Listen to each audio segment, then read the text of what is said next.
All right, so here we are. Said I'd do a little Q&A. The first episode coming up now. I asked for some questions on Facebook. You guys sent me those questions. I said they didn't have to be about wrestling.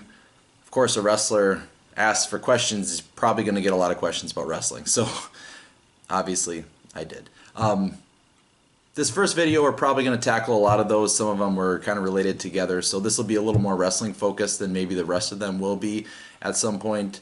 But like I said, for now, we'll just go with the wrestling ones, maybe a couple fun ones at the end. Hopefully this won't take too long, but it might. I want to make it digestible enough for you to watch, so you're not going to be sitting here for 3 hours, but we'll see. So let's start with kind of the first thing that people are usually going to ask is, what made you want to be a professional wrestler? The story around that is a lot, I shouldn't say a lot, it's very similar, almost the exact same as everybody. You watch it as a kid growing up.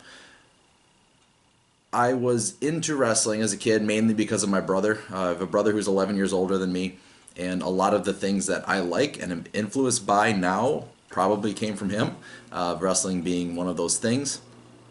I grew up watching a lot of the SmackDown, actually, because I was Attitude Era kid, so I didn't have cable. So the Monday Night Wars I was aware of and knew what was happening on Monday night, but I didn't have cable, so I never got to watch Raw. I got to watch SmackDown. Younger memories than that, I don't remember what the Saturday morning show was called, but I used to watch that, obviously, too. Went to a few shows as a kid, one for sure at the Brown County Arena. I went with my brother and my dad. But it was always something I was interested in as a kid, especially elementary school, middle school age. We had a trampoline in the backyard, had some of those, like, life-size at that point for me, stuffed animals. Used to have wrestling matches with the stuffed animals. My cousin would come over. We'd have these well-thought-out, finisher-laden matches with these stuffed animals, and I took some pretty wicked finishes, let me just tell you. I didn't always win. That's just kind of the way it goes sometimes. I was the booker and the worker, so you have to do everything. Along with that, wrestling video games as a kid was a big thing, especially like the N64 wrestling games, which I feel are the best still today. That was really kind of how I knew some of the things about WCW. Like I said, I didn't have cable, so I really didn't have access to WCW. It was all WWF at the time. So my initiation with WCW was really NWO Revenge, basically WCW, NWO Revenge, World Tour, those kind of things. That's how I got to know some of the WCW guys and follow them. My brother was more into it too, so I knew those things through him. Goldberg was huge back then, so Goldberg I knew of, obviously. Fast forward a little bit, kind of like most people, I fell out of wrestling a little bit in high school and college, really. I got more into sports and played a lot of sports, especially baseball was my thing, so that was the dream job, which we'll get to later, I guess, at some point, was to be a baseball player. That's what I wanted to be after my being a wrestler as a kid, which kind of switched back over now, which is funny. But anyway, kind of got away from wrestling and got back into it, I would say right at the end of college, again, because of my brother. He, like I said, we have very similar tastes, almost the exact same. So he would read things and say, hey, I really think you'd like this, and 99% of the time I would. So he had actually picked up Chris Jericho's first 2 books and called me up and said, hey, you should read these books. You'd really like them. Like, I don't know. Like, I haven't watched wrestling for a few years, and I don't know if I'm really that into it anymore. He's like, no, you should watch him. You should watch, or read them, whatever. I'm losing my train of thought. You should read them. So we left him at our house, and it was over the summer. I think probably between like my junior and senior years of college, maybe no, summer before that, whatever it was. Anyway, so finally they were sitting there, and I thought, all right, yeah, I'll give him a shot. So started reading the first book. I probably powered through that in like 2 days. Read the second book, just loved it, and that led down the path of, okay, Jericho's talking about these matches and these reactions. I want to see what he's talking about. So I'd look it up on YouTube. Then you go down the YouTube rabbit hole, and I'm 3 hours later still watching clips of wrestling, and got me back interested into it without knowing at this time more from the worker side. Like, I was looking at crowd reactions. I was trying to figure out the psychology, because Jericho did explain some of that in his book. From there, I started watching the current product and reading more books and just getting more into it, and kind of as things went on, started to wonder if I could do this, as me, if I could do this. And really wanted to give it a try. Kind of put that off a little bit, had some other job things going on, went back to school, got my teaching certification. So put it off for a little while, then finally got to a point where if I was going to do it, I was going to do it now. There's a question later, let me tie this together, of how old are you? I'm 31, so I didn't actually start wrestling until I was almost 27 years old. I was 26. So unlike a lot of people who start off when you're 18 years old, I went into it with a different mindset. So I'll tie in another question here. It said, did you imagine being able to get to the level you are now as a wrestler when you first started? Are there still things you want to accomplish? The second part I'll answer first. Yes, of course there are things I want to accomplish. There's a lot, actually. We'll get to some of those things. But the first part is, did I see myself being this successful when I started? Honestly, I wasn't going to do this unless I was going to go for it all the way. Like, that was the thing. I told myself, this is kind of your last chance probably. If you're going to do this, you're going to do it, and you're going to do it right. And not to be conceited, but I had thoughts that I would actually probably be pretty good at it. I was already lifting, already into fitness. I think that I have a brain that works for the business also. So I thought I'd be pretty good at it. And the first time I set foot in the ring at Shane Hills for the Dojo Pain, that was kind of what I told him. He said, what are your goals? I said, that's like, I want to do this for a career. I don't think that's a secret to anybody. Like, this is what I want to do. So yeah, I did honestly think that I would have success in wrestling, and I do have a long way to go, which I think there's still time. I'm 31 years old.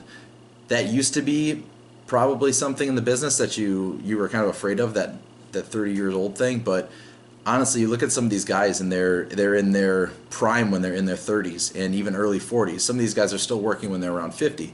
You just have to be smart and know how to adapt your style and adapt your training regimen and everything to stay healthy is the big thing.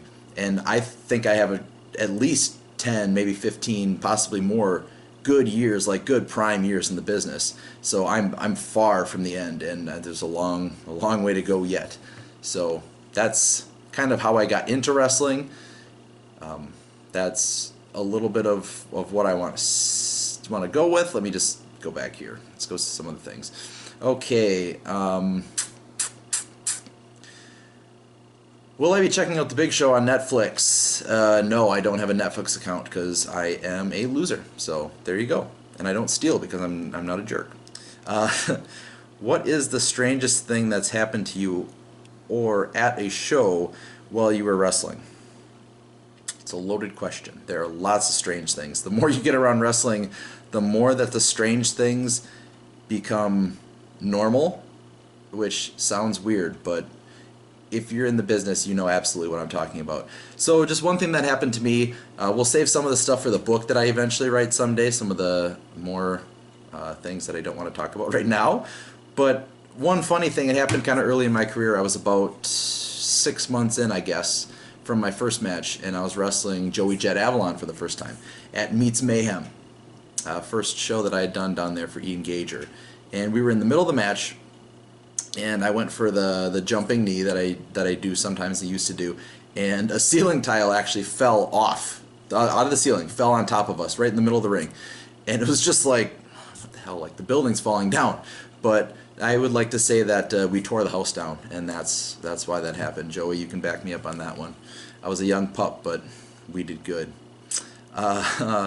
When will you and Brock Hall team up again? That's a good question. We were tag team champions for ACW, and I think we made a great pair. You never know. You always say that in wrestling, you never know. There's a question. It says, hey, it's me, Steve, from your past. Do you remember me? Big bald dude with screams.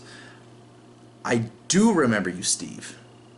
I'm glad that you put the screams in there. I wasn't quite sure until the screams came in. Once I heard that, it really jogged my memory. But honestly, though, Steve, yeah, definitely.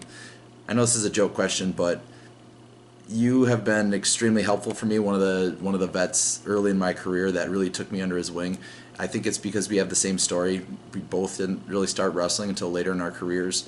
I see a lot of parallels in our stories, and you're definitely somebody that I looked up to and continue to look up to, and cherish the advice that you've given me and continue to do that.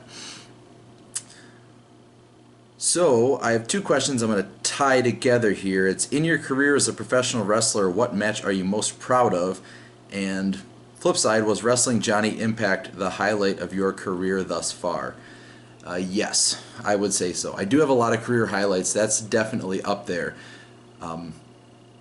I thought that going into it, obviously, I was excited. If you don't remember, I was originally supposed to wrestle Jack Swagger at that show, but due to his Bellator commitments, he had to pull out. And it just so happened that John Morrison, Johnny Oshkosh, Johnny Impact, whatever you want to call him, he had that date as an opening. They had been talking to him before, things kind of fell through. They got Swagger, all of a sudden Swagger has to back out, Morrison's available. It's kind of the stars aligned type thing. So as soon as I heard that, I was extremely excited and extremely motivated, because I saw it as a way to prove that I could not look out of place in the ring with somebody like that. That was really my goal, and I went into it with a lot of ideas, a lot of thoughts, and honestly, a lot of them we ended up using. Like, he's awesome. There's nothing at all bad that I would ever say about him. He actually came in basically on a red eye. I think he'd done a show the night before, and he had to leave on a red eye again because he was defending the Impact title the next night. That's the night he dropped it to Brian Cage, but he was running on like no sleep. So you never really know how a guy like that's going to react, if he's going to want to do a lot of stuff. But he was just awesome. Like, he had great ideas. I think he was happy because I had ideas.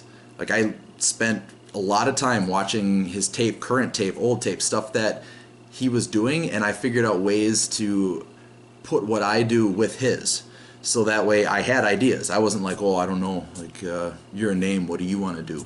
I was like, yeah, we could do this, we don't have to, but I had this idea, we want to try this. And we did a lot of the stuff that I thought would be cool, and some other things that obviously he did that would be awesome too. And definitely that's my most proud moment so far, I would say. There's hopefully a lot more of that to come, but that's what I would say as right now, definitely. This is from George McDeachers.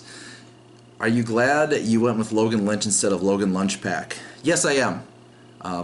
That was a really tough decision. I remember just agonizing over it for days. Would I go with the Logan Lunchpack or Logan Lynch? And I didn't want to be associated with snack packs, I guess, so that's why I went with Logan Lynch. Tied to that, there's another question of, am I related to Adrian Lynch? If not, is your name an homage to Adrian Lynch? If not, why not? I am not related to Adrian Lynch as far as I know. My name was not an homage to Adrian Lynch. When I picked it, I'll be honest with you, I didn't know of Adrian Lynch. He had been out of the business for a bit around here, so I didn't know it. And honestly, before I started wrestling, I really wasn't up with the current local scene, honestly. And I have never met him, so I don't have anything to say either way or not. But no, it's not anything to do with Adrian Lynch. Is there one opponent you'd want to face before you hang up the boots? Yeah, this is a loaded question. Jericho would be someone that I would love to wrestle. He's still just absolutely killing it. He's a guy that's reinvented himself just how many different times? I mean, you've got the original Y2J, you've got the suits, you've got his light-up jacket. Now he's doing, his kind of spiky jacket, back to long hair kind of thing. Just keeps reinventing himself, and he's somebody I'd want to work with, definitely. It's a super pipe dream, but obviously I'd like to work with somebody like Undertaker, just because he's been around for so long, and he's got so much to give to you, and just being in the ring with him, that's really when you learn a lot, is if you get in the ring with vets. They can teach you so much just in how they act and how they move and what you do in certain situations. That would be a dream. And another one, I'm going to just throw another one out there because why not? This is my thing. Kenny Omega. I think that would be awesome. Like, he's been one of my favorites for a few years now, and I think we would just kill it. So yeah, definitely that would be fun. Let's see if there's anything that I missed before we go to the last couple here. Okay.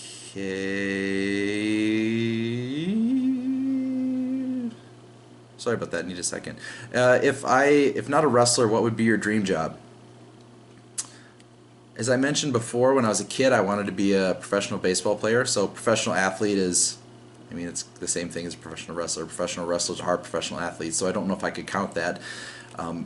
Otherwise, I don't really know. I don't really know what a dream job it would be for me.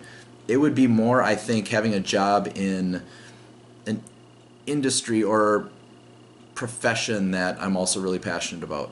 So something like sports. I wanted to do sports business actually, but where I went to Madison, they didn't have sports business, so I was in the sports business club. But I had an internship with the Madison Mallards and did some stuff in there. So working in sports in some capacity would probably be a dream job. Excuse me.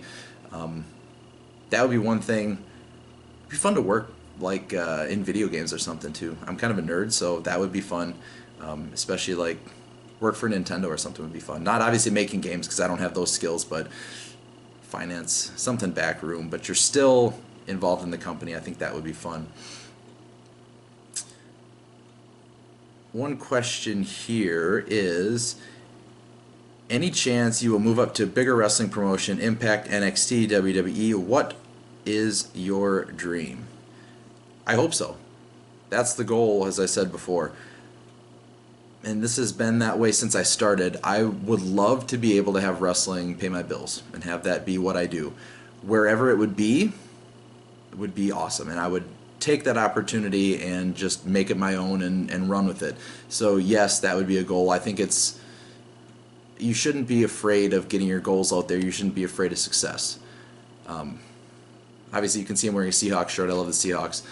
Russell Wilson has just an awesome mindset, I think. A lot of the things he says really resonate with me. He's got this thing, why not you? So why not me? Like, everybody's going to tell you reasons why you can't, but focus on the reasons why you can. So success leaves clues. Like, it's not a mistake that people are successful. There's things along the way you can see that lead up to it. So that would be my goal. That would be my dream. Yes, to have wrestling pay the bills, and I would love that. So let's hope for it. Let's hope it happens. Gotta hope, right? Be positive. See, I had one I was saving for last. So, okay. Here's the last one for this time. Oh, no, sorry, there's one more I want to get to first. All right, what was it like working with WWE and being on TV? I did extra work for WWE back in December. We were part of SmackDown in Milwaukee, and then we did the TLC pay-per-view in Minneapolis. And this was the second time I'd actually worked extra work for WWE. The last time was it'd be 2 years ago now, in spring. And honestly, this time was a lot better than the first time. When I went the first time, I only knew like one or two people. It was just a lot of kind of just random people from different states that I didn't know. I didn't end up getting any TV spots for that. There's another whole backstory for some other stuff that happened there injury-wise. So someday I'll get into it. I guess just did a little bit now. But yeah, it wasn't the greatest experience for me the first time. Personally for me. Like, there was nothing that they did that was wrong. Everything that they did was great. It was just for me personally, I didn't have as much fun as I was hoping to the first time. This time, totally different. It honestly felt like a family atmosphere there this time. All the guys were just like, they didn't treat you like you had a disease or you were a leper or something. They didn't like, oh, they're extras, push them away. They would like talk to us, thank us. Dolph Ziggler, Baron Corbin, Roman Reigns, the guys that we got to work with closely, like Kofi and Big E, Revival, anybody that we talked to were just absolutely awesome. And being on TV, when you get there, it's kind of weird when you do something like that, because it literally is just a bigger version of what we do. Like you think that's a joke, but you get there and they're still scrambling last second trying to figure out things before you go out of the curtain. Like it's right up to the wire. Doors have to be pushed back for opening because they're still trying to figure stuff out. It's exactly like what we do, just a lot more money behind it. But I had an awesome experience last time, and I hope there's more to come in the future. And I got to be there with some of my good friends like T-Dub3 and Joey Avalon and Adam Grace, Stacy Shadows, guys I knew from Minnesota. There's a lot of people there that I liked, so that was definitely a good time. So the last question we'll finish with, this is probably going on a little long, but I wanted to get to all the wrestling ones kind of out of the way for this time. We'll have more in the future, I'm sure, but just lump them all together makes it easier. So the last question is, can you grow a full beard? No, I can't. See this? This is it. Like, this is what I've got. So no, I cannot grow a full beard. I got a lot of other fantastic qualities from my parents. My genetics for beard growing obviously are not great. So what you see is what you get, but no, I cannot grow a beard. So anyway, again, thank you for watching. Hopefully you enjoyed it. If you have more questions, please put them down in the comments. There will be a lot more of these in the future, I hope. Maybe some longer, maybe some shorter, but like I said, wanted to get all the wrestling ones together. So thank you for watching, and until next time, live Weapon Next.